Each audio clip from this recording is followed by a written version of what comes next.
Hello, my name is Professor Charles Nwadigwe. I'm a professor of theater design and technology from Nnamdi Azikiwe University in Awka, Nigeria. I've been a professor since the year 2008, and my research interest is on design and technology, new media, and I've been working in this area over so many years ago. I've been researching in this field, and I've written a number of works, journal articles, books, and monographs. I've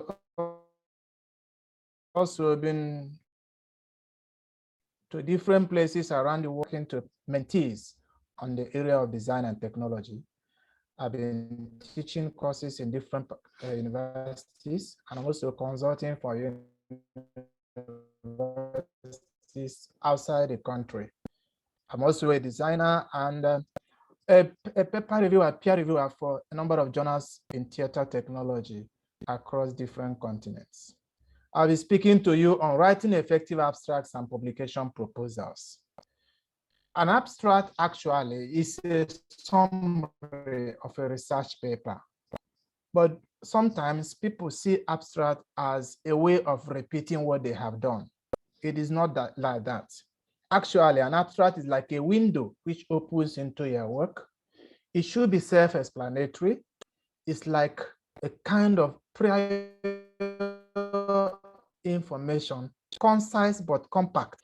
It should actually talk to your reader about a proposed or an ongoing or completed research work. An abstract is actually a very short version of an entire research paper. Indeed, there are some times when people make a little bit of mistake when they talk about abstracts for their work. We have basically two types of abstracts. When you are doing a proposal or you are working on a research, we have a proposal abstract and a report abstract. The difference lies in the content. A proposal abstract actually tells us what the researcher intends to do, proposed study, while the report abstract presents what the researcher has done. I mean, it will be absurd to have an abstract telling you everything that you have done when the research is yet to be carried out. So a proposal abstract tells us what the study intends to do, whereas the report abstract tells us what the research has done. A proposal abstract is not a concept note. They are different.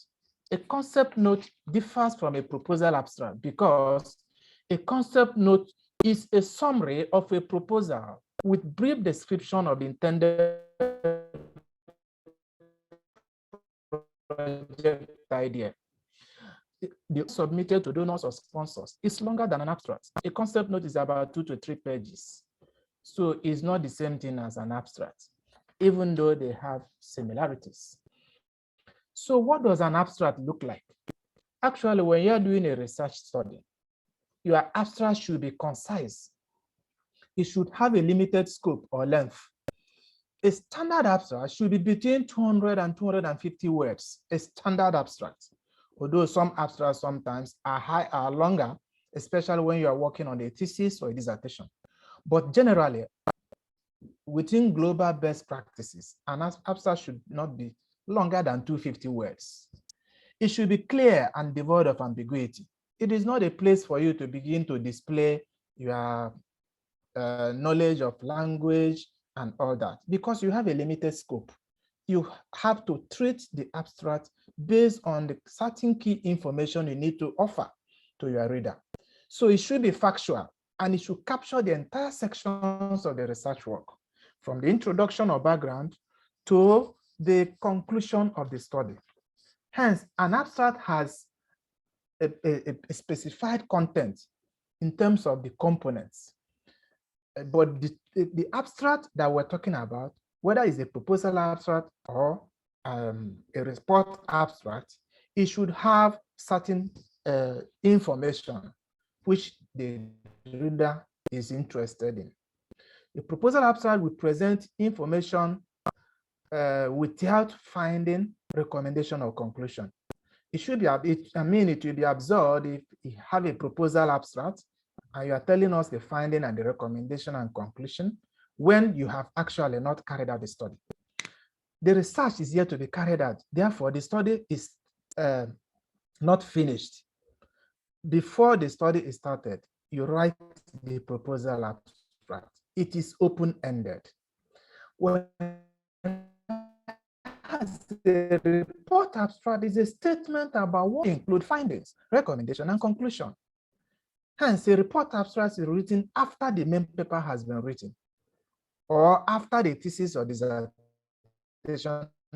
has been concluded. Whereas a proposal is being proposed. So what are the components of an abstract? An abstract is standing on 8 pillars. It should have the area of research. What area are you talking about? What area do you want to research on? You could be working on costume, for instance, or you may be looking at stage lighting, or you could be looking at new media. You may be interested in sound design, but there is a problem you are going to investigate. So you introduce the area of the study, specifically, not a general area. It's not just to say you're working on sound design. If you are working on sound design in indigenous African theater, you should specify that. Then there should be an introductory background. Then a statement that pinpoints the research problem and then highlights the knowledge gaps the study intended to fill or try to fill. It's going to be very specific. Then you also need to tell us the key objective of the study. That's going to be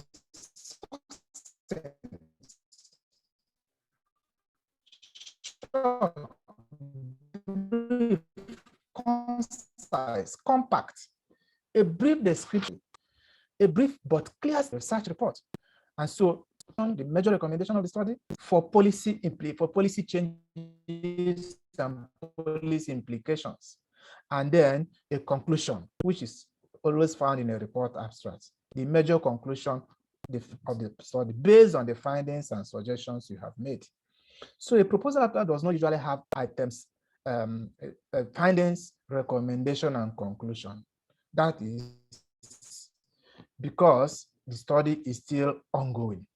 A proposal abstract leaves it open with a statement that shows that the study is still ongoing with the hope of finding answers to the problem and research questions. If, for instance, you are studying, you want to look at a problem in costume in modern African theater, the problem remains unresolved. You are still investigating, you are still collecting data. So the research will tell us all you want to do, the methodology you intend to apply, that is the abstract. And the problem you are investigating, tell us also the theory that frames the study, which we are going to use for your discussion and analysis.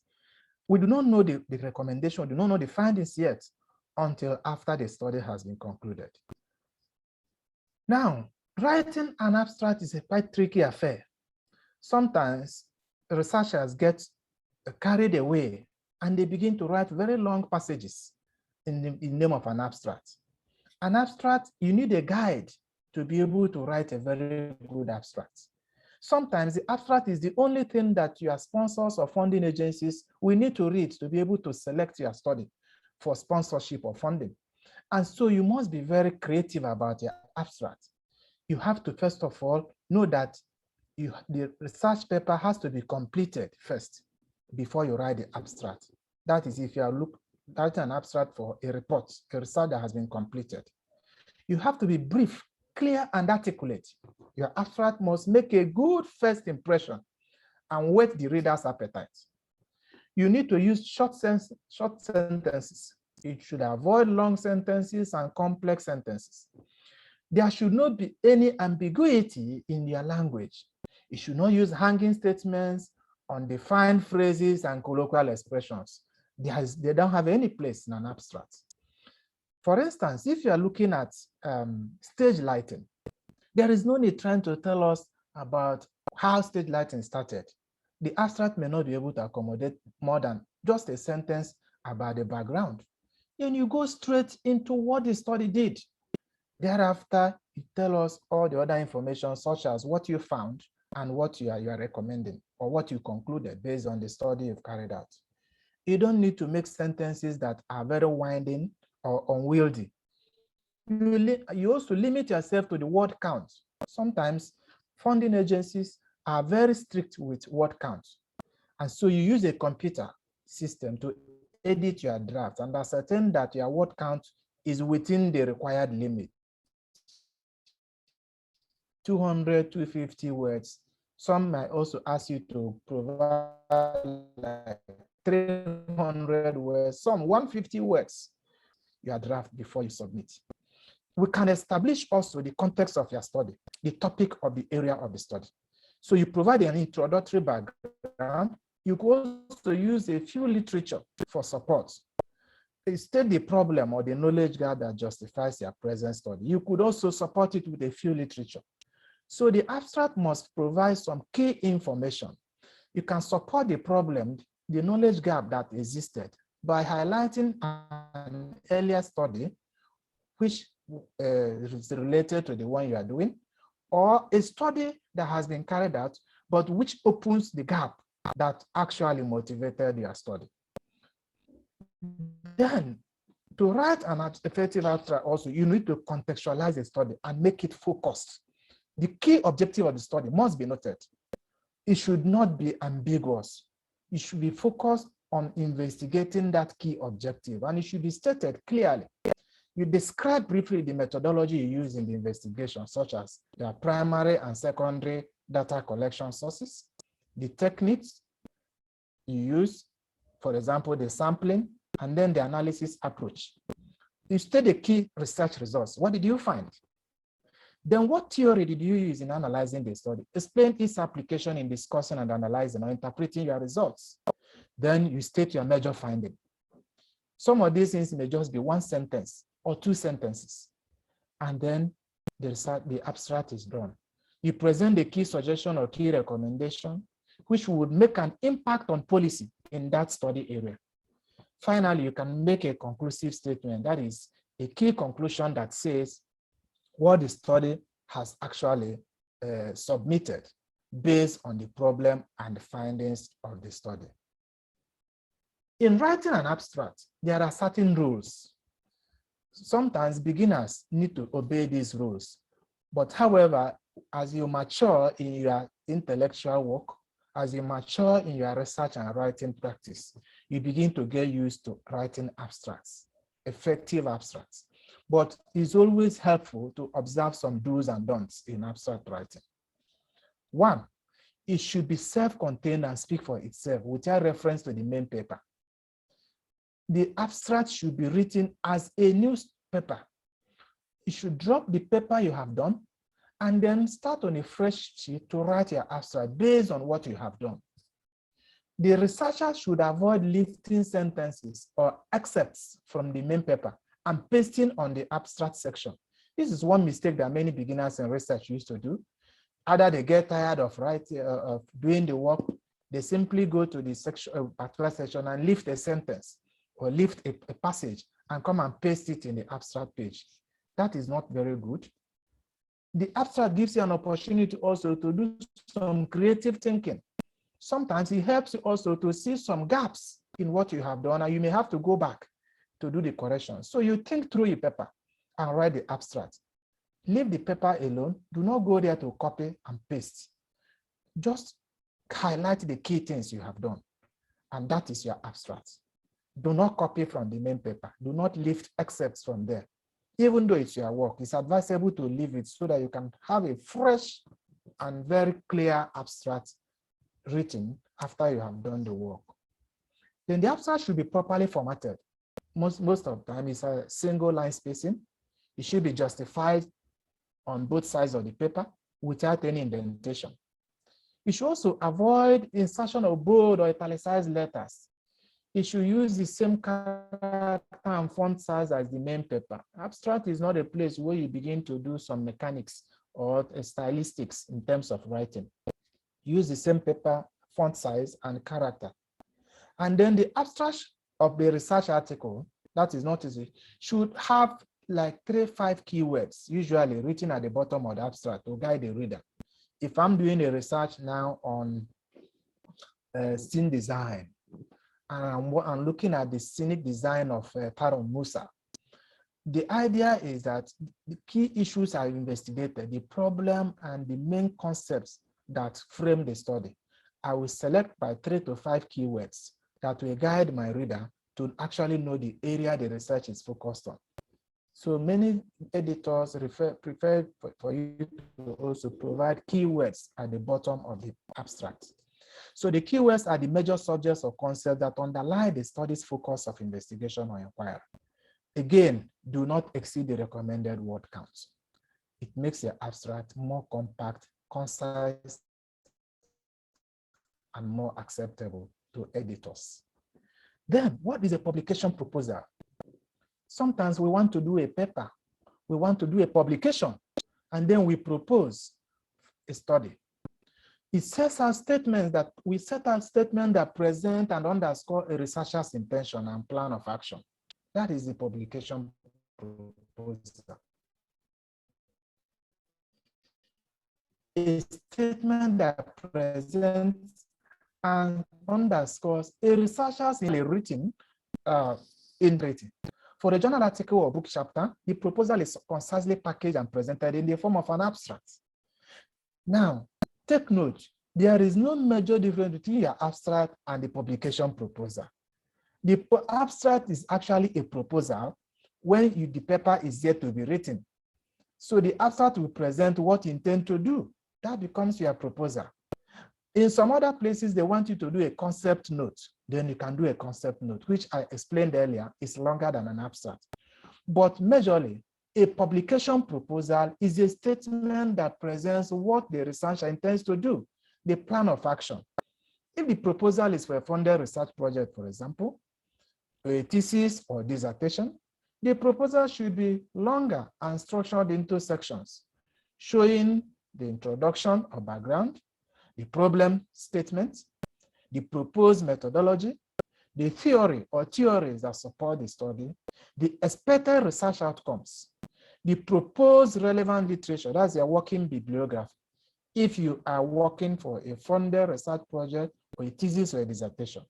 But for journal articles, all these are brought together into a compact abstract, or for book chapters sometimes, is compact, brought together. You do not need to break it down into segments. You brought it together into one page document called an abstract, which may not be more than 250 words or thereabouts. For funded research projects, sometimes you will need to add a work plan with timelines and estimated budget for the study as well. I'm paying particular attention to this area because sometimes we may be opportune to write an abstract proposal, a publication proposal for a research project that will need some funding. Sometimes they will need a work plan. They want to know your timelines. They want to know your estimated budget. And so you need to add all these things depending on the demands of the funding agency. So when you are doing the publication proposal, what are you supposed to be looking at? The contents. First, there has to be an established research premise that is clear and researchable. What are you looking at? What is the idea? What is the argument you are putting across? So you have to have a background or introduction that establishes the study. This study is not hanging in the balance. There is a root, there is a background. It has a kind of a backdrop upon which the research is set. There may have been an earlier study which actually motivated this. There may have been a problem that has been nagging, which you want to investigate. There may have been earlier studies that did not actually look at a particular aspect of the study or problem, which you now intend to investigate. And so you should have a researchable problem. This researchable problem must be commensurate with the study you are doing. And it must be clear. Later, we're going to talk more about problems. But first of all, let us the content of a proposal should have a background, a clear aim objective that the study seeks to achieve. What do you want to achieve? Why are you carrying out this study? It is not just to show your depth of knowledge or knowledge in literature. There is something you want to achieve. There is an objective. You are investigating this problem. For what end? What is the purpose? And what are you doing that people have not done before? Because therein lies the contribution to knowledge you are going to make. What knowledge gap are you going to fill? So you review some literature that clearly highlights the existing knowledge gaps and justify the research premise. What had been done before and what is outstanding? Which areas do you think you are going to address? From what perspective? From what standpoints? And so you have to make a clear presentation of the research design and method of data collection, sampling technique adopted, and the analysis of results. Some researchers often make mistakes of glossing over methodology, but it's important to talk about it because the methodology is very, very essential. You do not make a study or do research a problem without following a method. Sometimes those of us in the humanities often gloss over this.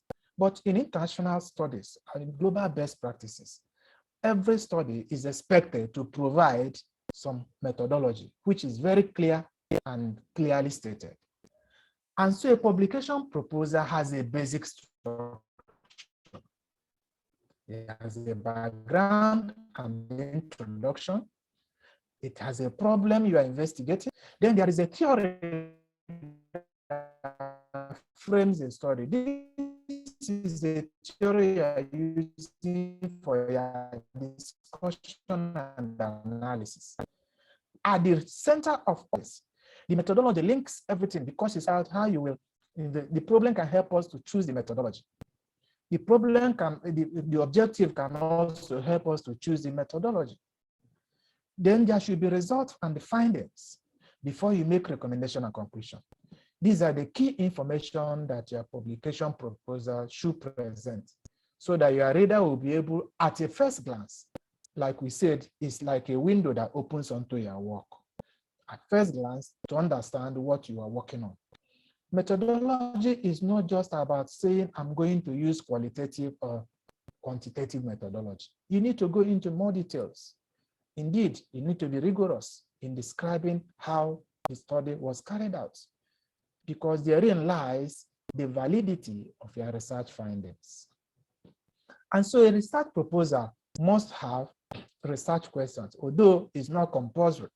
But if you use research questions, then you must be tested and answered during the analysis and discussion of results.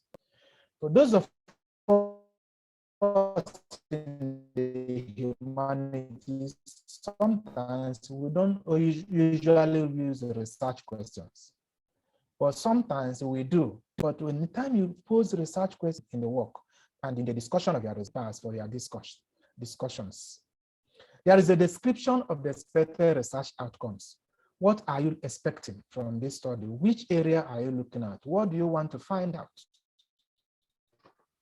Then, if applicable, for example, in funded research projects, you need a description of the work plans and timelines, as I earlier stated, so that you present it so that we know how long will this study take, how many months, how many weeks, and then what do you expect to use in terms of budgets. This will help the funding agency to decide whether to choose or select your proposal for funding.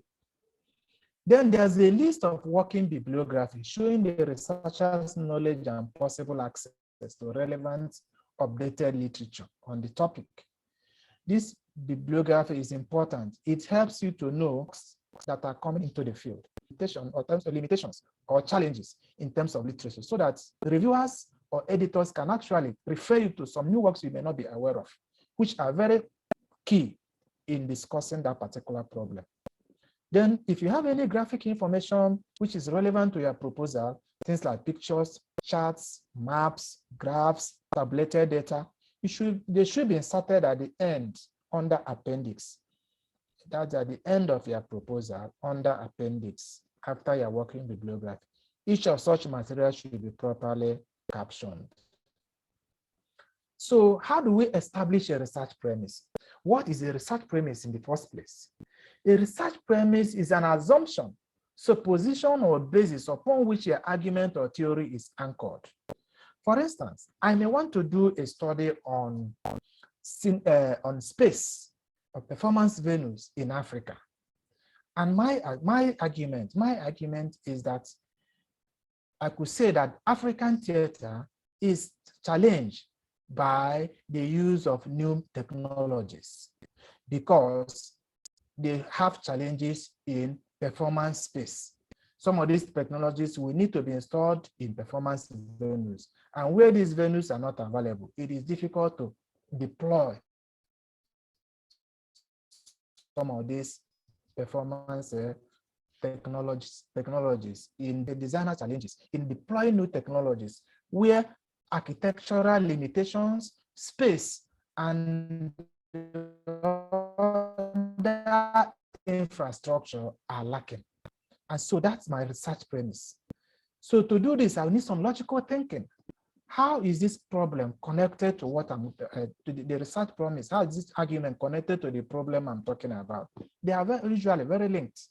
And so if I have architectural limitations, if I have spatial limitations, if I have technical challenges that it tries to stop or debar a scene designer from using new methodologies in African theater productions, then there is a problem. The problem is that they may not likely be able to use resources that are emerging in the industry. And therefore, we expect that the content, quality of their productions may be affected.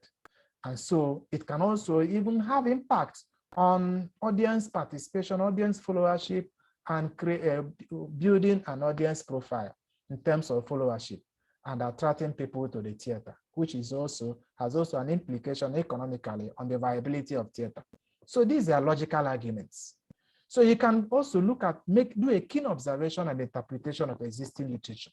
What are these, what have been published and what is outstanding? What exists and what do you think that is still under researched? What are the areas that have been neglected? So you look at this as a critical point. Then there is a research premise that provides a leeway into the research problem. They are connected.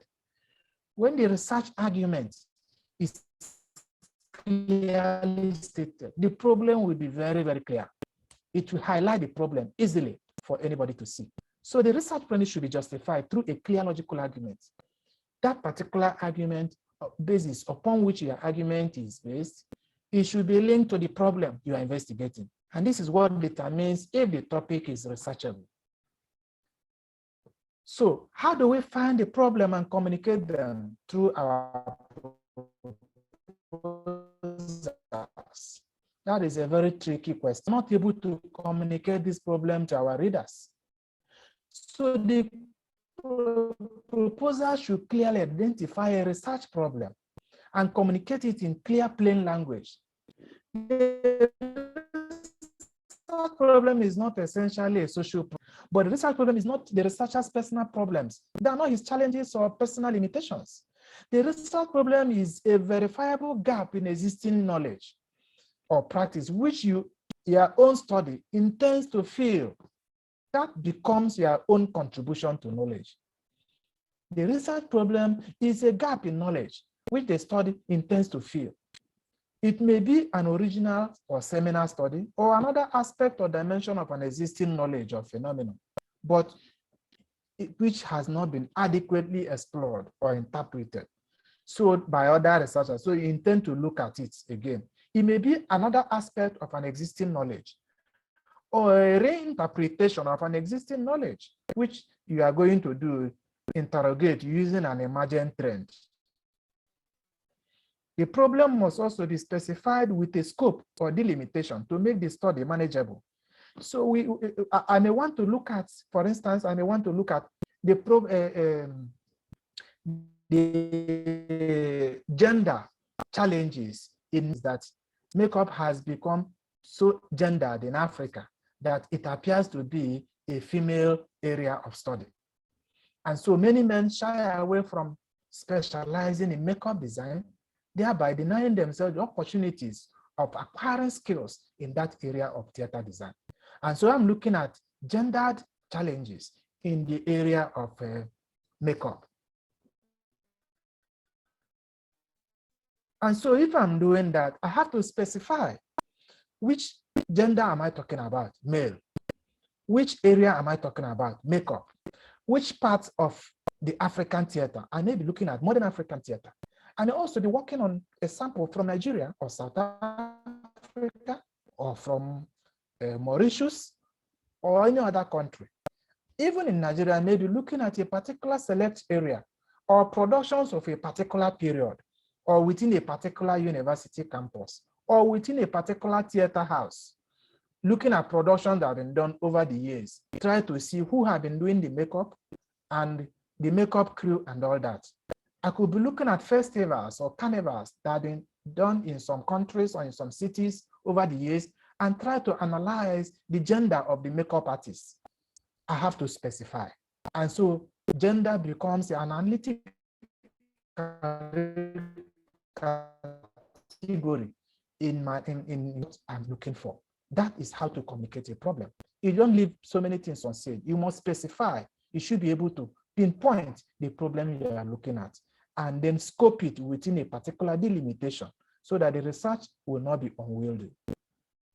Then you need to justify that problem. To justify a research problem, you must look at its relevant to the area of study.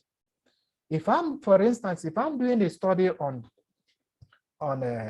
for instance, new media, the use of new technologies for special effects, I must be able to now see how the problem is relevant to the study I am doing.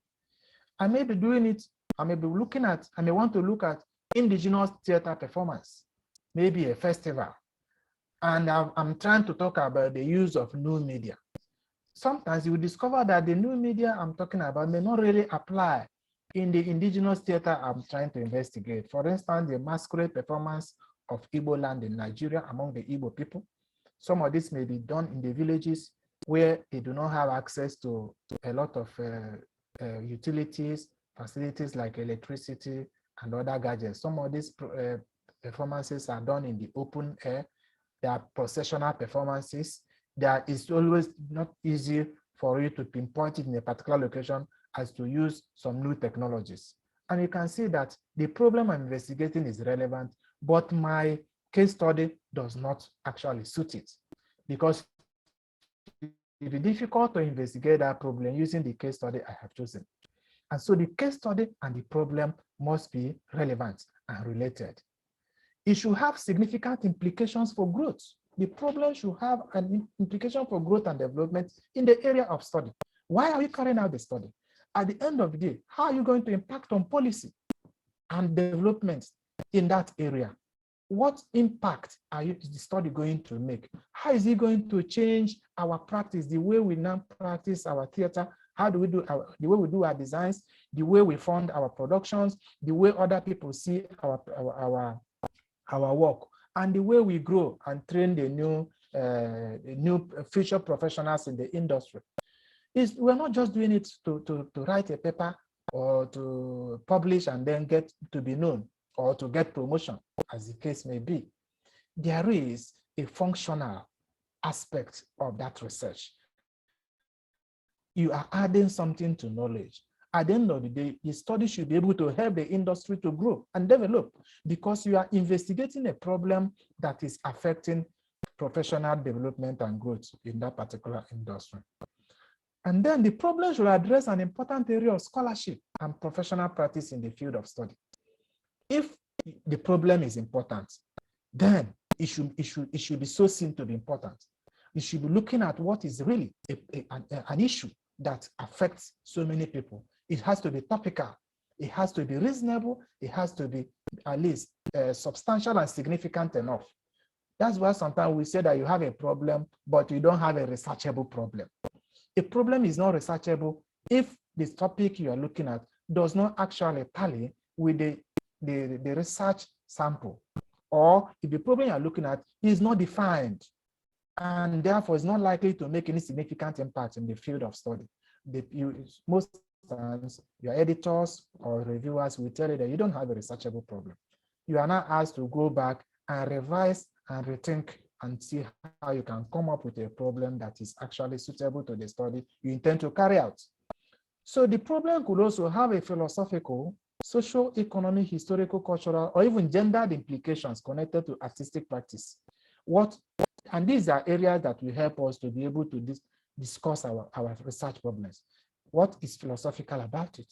What social, economic impact is it likely to make? What are the political or historical backgrounds and undertones?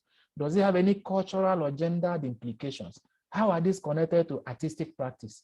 If I'm doing a study on theater sound design, and its application in educational theaters, how does that make an impact in the development of future designers in the industry?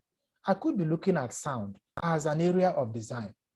Then I could be looking at how sound can improve artistic practice if it is well rendered. And so it may be an area that has been overlooked, either because people are not interested in that area so much, or people have not been writing much on that, or that the equipment for sound are always glossed over and are not always provided. And so sound may not be getting adequate attention in the scheme of productions in terms of designs. And so people are always creating designs, they do their the scenery, they do the lighting, and then they go with the productions. Sound is always left either for the actors to use their voices, whereas there could be some implications of real sound. Three sources of sound we know in the theater: the voice of the actor, this music, and sound effects. You can actually coin a problem from this, seeing how they are affecting research and development in the area of theater practice. Then there's a problem that you have to look at. The problems you have to logically rationalize the research investigation. It should be connected, viscerally. That is, there should be an interconnection between the problem and the research objective. Having identified the problem, the use of sound or the neglect of sound in educational theaters in a particular location in Africa. What is then my objective? To investigate why sound is being neglected, to investigate what sound can do to improve theater practice and the industry, to see how local content can be included in sound design, to see how sound can become one of the areas that can help future practitioners to develop their skill, because they could become professional sound designers, either for the film and the television industry, as well as the stage as well. So there must be some objective I want to achieve. Then you have to look at literature. You need to use literature in your abstracts and proposals. But the literature should not be superfluous. You should not overuse it. The literature should be sparingly used in your abstract and proposals, but they should be very, very relevant. They should be updated, and they should be key in deciding why the research was important. So literature is not just to bid for the volume or word count of your paper. It's not to show your knowledge of the field or access to a rich library.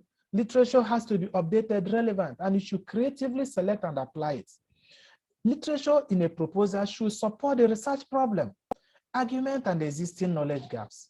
If I'm working on theater sound, I need to get literature on sound that actually rationalizes the fact that sound has become a neglected field of the theater in African literature. I'm getting has to support the problem and my research argument. It should help to justify the study. It should be adequate. The literature should be in-depth, but not superfluous. It should be used to substitute for the deductive reasoning. Now, there is a mistake that some beginning researchers do.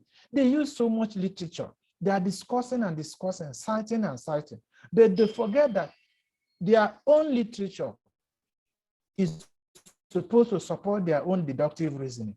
The literature will only help you to support the argument you are making. And so your voice should be heard. The literature should not drown the researcher's voice. We need to know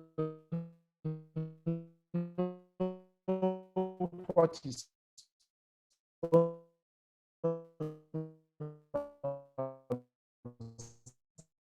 observations, findings, and conclusions. And you keep citing and citing existing works.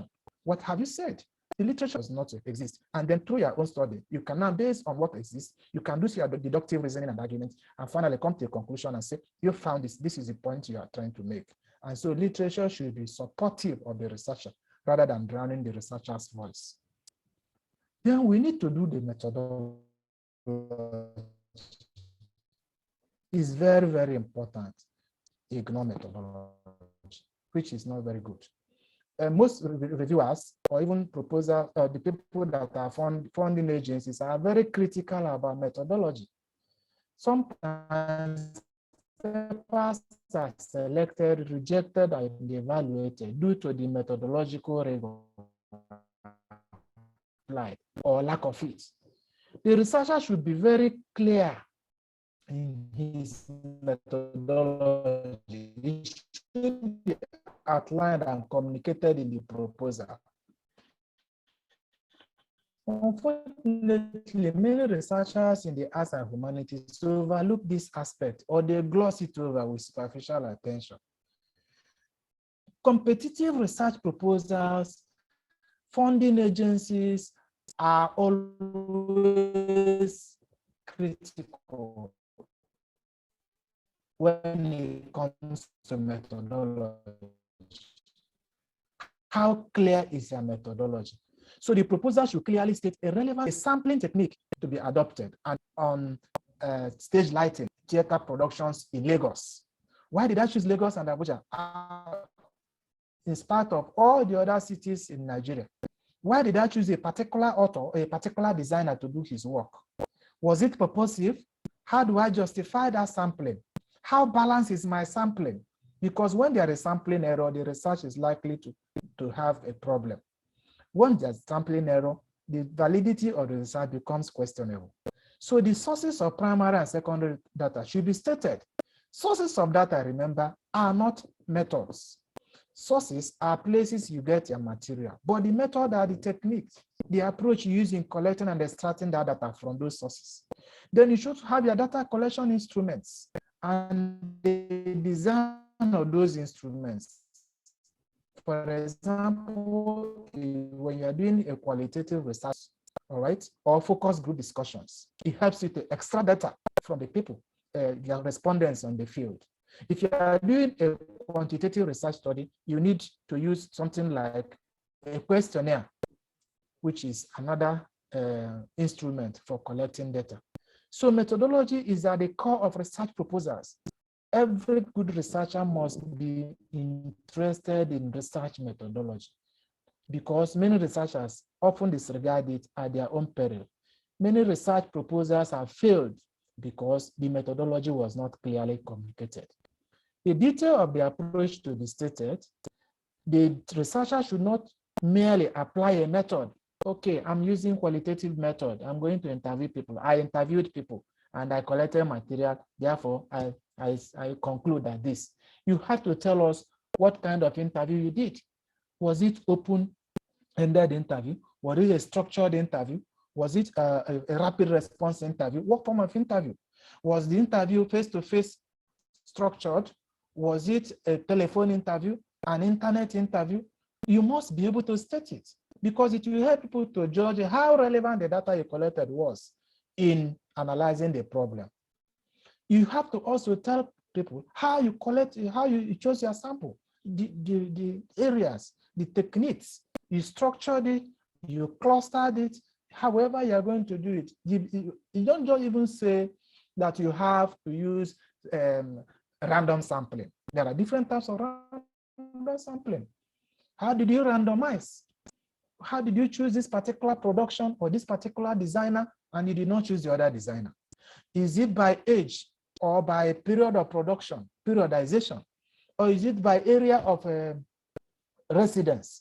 But this, or are you dealing with cities? Are cluster are divided into cities? Are you dealing with generational gaps? For example, older designers and younger designers. Are you dealing with female and male designers? Are you dealing with designers that work in the educational theater and those that are working in the commercial theater? You need to specify. It is very important so that you can balance your data. And once it is balanced, you are heading towards a very generalizable conclusion. So there is a language of research proposal. A proposal is a statement of intentions. It is written in future tense, whether the abstract is for journal article, thesis, or research project. You must be able to communicate this proposal in a very clear language. The abstract, the completed abstract, that is a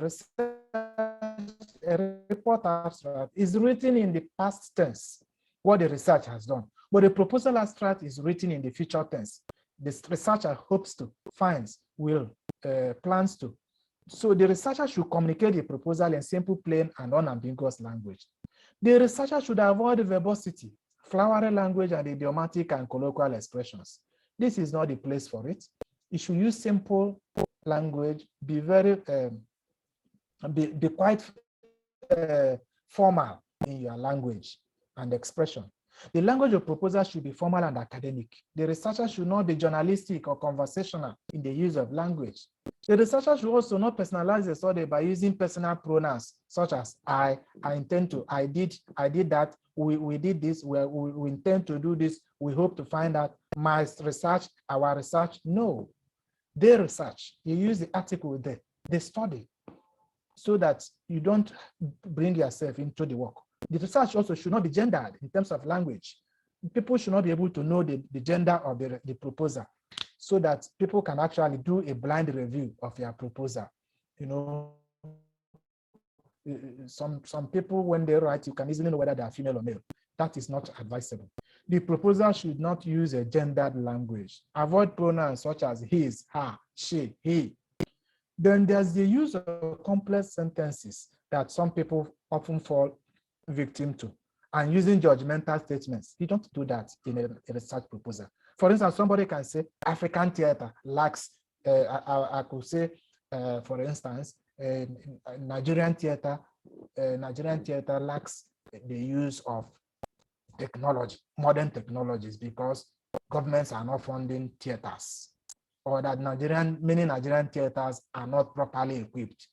You don't say that. That's judgmental. You need to specify in which area are they not properly equipped, which aspect. So, and when you say that, you don't have all the data about all the theaters in Nigeria. So you cannot just say Nigerian theaters are not properly equipped. Which of the theaters? In the educational sector or in the private sector? In the villages or in the communities? Which theater are you talking about? And which of the equipment are you talking about? So you specify. But if you have done a sample, you cannot say, based on the sample I've taken, there is a challenge of equipment in the area of lighting design for theaters that are operating in so and so areas of the country. That is a better way to place it.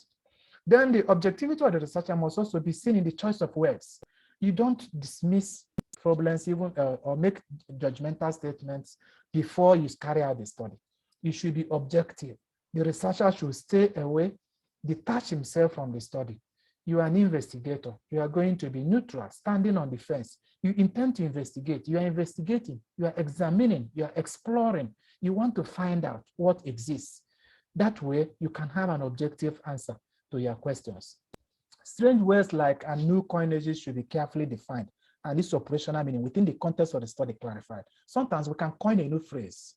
For instance, somebody can be doing a study. There's a new phrase, for instance, called somebody can coin two words together and use it to propose a study. All right. So somebody has proposed something like rehab dramatics, which is the word from rehabilitation and dramaturgy.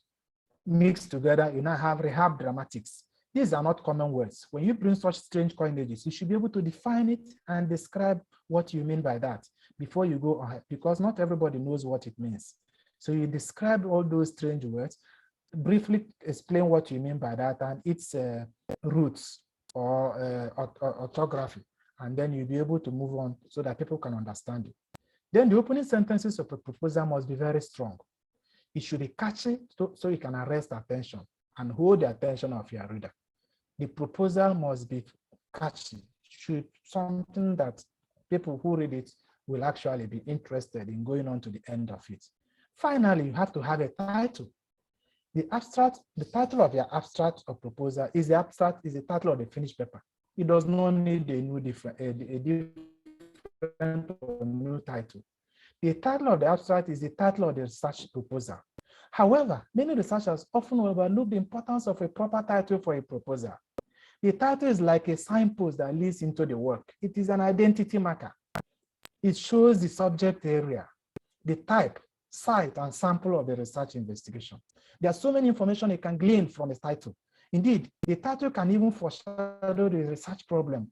One can actually guess the research problem by looking at the framing of the title. One can even also propose or have an idea of the kind of methodology that will be suitable to the researching this problem by merely looking at the title. And so the title should not be hanging. It should not evoke suspense. It's not a news headline. The title should be clear. It should not be too short, lengthy, or wordy. And in standard practice, sometimes it's recommended that a title should be between 12 to 18 words.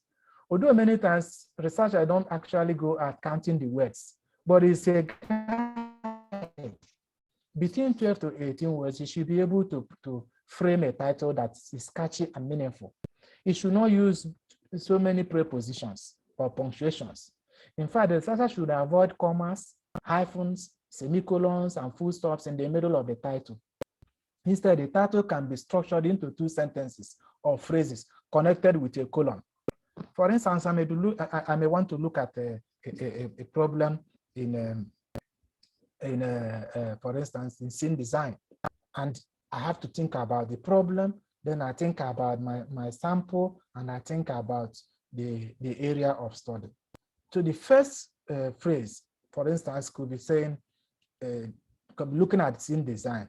The second part of the title, which is the second part of the phrase, will now be telling people about the focus, the sample, and the area I have chosen the study from. So the structure and framing of the title can also suggest or imply the suitable methodology for the study. So when you are choosing a title, you need to understand that the title is also important.